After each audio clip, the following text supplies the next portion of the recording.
Hello everybody, welcome to another video. Thank you guys again for tuning in. This is going to be the top 5 movies of 2022. Now these are the movies that I have seen. I have a lot more to see. Now if there is a movie that doesn't make it on the list, you guys can go ahead and comment down below.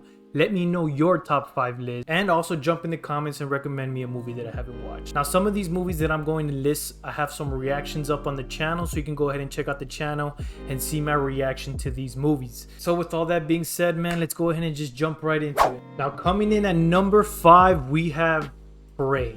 Now Prey was a fire ass movie, man. Now this prequel is set 300 years before the first Predator movie. Now, it's a story of a young woman, Naru, a fierce and highly skilled warrior. And watching this film was a great experience. You guys can go ahead and check out the reaction to the video. The link's up here. I love this movie. This movie is a thriller that spikes adrenaline, but doesn't mess up any of the characters and the character development. It's an underdog story. Visually, this movie was just great. The period piece was a great choice. The cinematography here was just amazing, man. I love the aerial shots we got. I love the sound design, everything. The kills were great, man. The third act was it landed for me, and that's always important, as these movies need to land in the third act. And Prey is number 5, guys.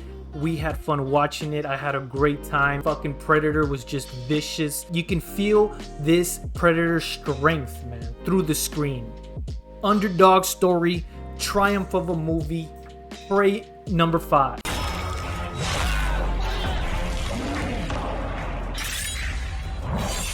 Now coming in at number 4. Now number 4, this movie was number 4. We have X. If you guys haven't seen this movie, you guys need to pause this video, go watch it, and come back.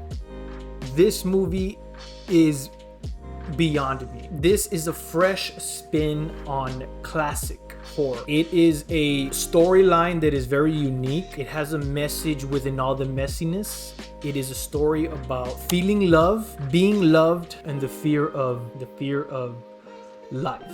A group of actors, they're set out to make an adult film. They go to this place that they rented out, kind of like a Airbnb nowadays. They rented out this place, this house out in the middle of nowhere, and the owners is an elderly couple. And when this couple finds out what they're doing in their house, in their farm, in their land, these actors end up being in a desperate fight for their lives. Jenna Ortega, man, she is becoming the queen of horror. Kid Cudi, you know, it has that nostalgia of the 1970s.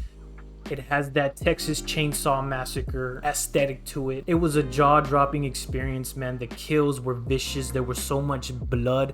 There was just times where I was, you know, just looking at my friend like, yo, what the fuck are we watching? X is a great horror film. This is a story-driven film. I believe this film can be a formula to future horror films. You know, it was a no-brainer to have this on my top 5. X, number 4. Let me know what you guys think. If you guys have seen it, let me know what you guys thought of the film. Are you alright? No.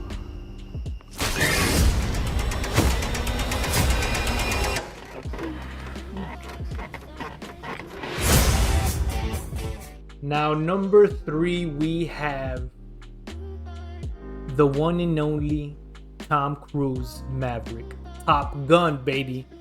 This movie, I experienced it. I was lucky enough to experience this in theater. This movie, Tom Cruise really wanted to push this movie for theaters only, and they held on to this gem, to this classic film, and it was worth it, man. It was worth it to wait, because this was a great film and they knew what they had.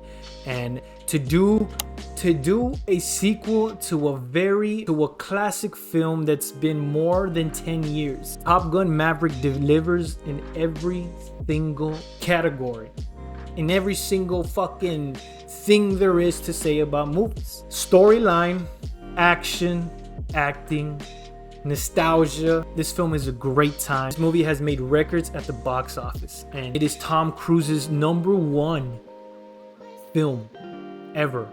That is insane, man. So they found a new way to make a movie while flying. This movie's so grounded because the flying is real and the flying is so intense that they put you in the cockpit with them. Miles Teller is the standout. You know the memes, the shirtless abs. This guy is just Miles Teller, man. Tom Cruise. It is just top tier of a movie. It has love, it has sacrifice, honor, action, and just incredible moments, and then it's a nostalgia that cannot be overlooked. Story that brings the young with the old and brings the old back with the new, and if that makes any sense, it's a movie for everybody. I'm glad they brought it back at this time. This was the right time. So Top Gun Maverick is my number 3. Having any fun yet?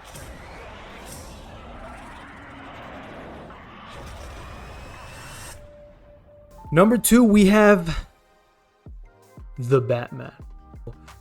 The Batman, it is a true detective story. Beyond it being Batman, this is a story. It's a gritty story. It's a cold, rainy, bold, mysterious story that brings back the detective aspect of Batman that we haven't seen on the big screen. Robert Pattinson's iteration of Batman, of Bruce Wayne, is different and I love it. He's broken, so obsessed with his mission to save this city that he forgets who he is. He puts Bruce Wayne, throws him to the side, and is the Batman 24/7. The cinematography, it is beyond one of the best I've seen.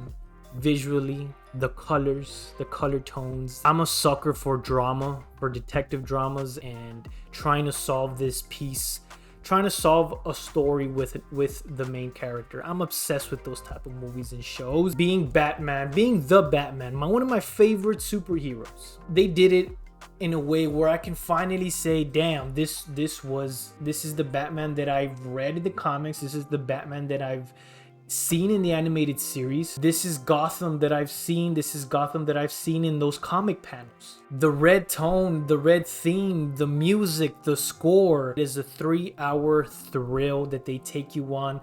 The way the Riddler and the Batman bounce off each other, playing these games, playing these mind games, and you're just questioning it. You're just fucking there curious, yo, what the fuck is going on? Hats off to everybody that was involved in this film. The Batman is my number 2. If you guys agree, if you guys don't agree, jump in the comments, let me know why.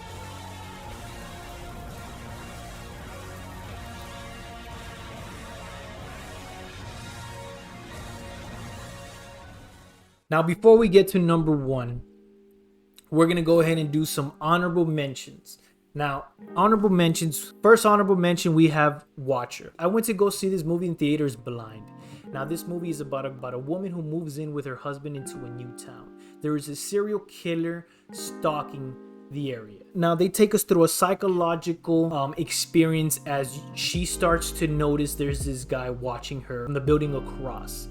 And they set up the pieces that it's him, but they show that it's not him. And that right there already sets for a great film. I mean, for a great thriller. And this film does a great job in building that tension up and slowly progressing this film up into that finale. The Watcher is slept on. I think this movie should be viewed more. Let me know what you think. I heard screaming from in here, okay? Just open the door, please!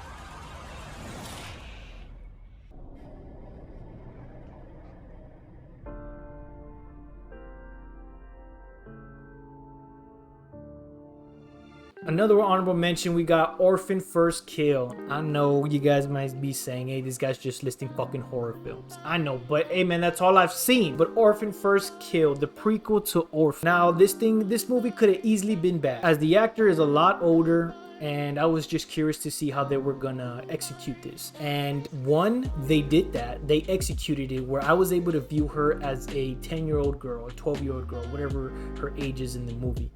And they did it with camera angles and with her double, and they did it great. The storyline is what I found most interesting about this film, and there is a plot twist that happens in the middle of the fucking movie. The expectations were actually, for me, kind of low, exceeded the expectations. So Orphan First Kill, honorable mention. The mother protects her family.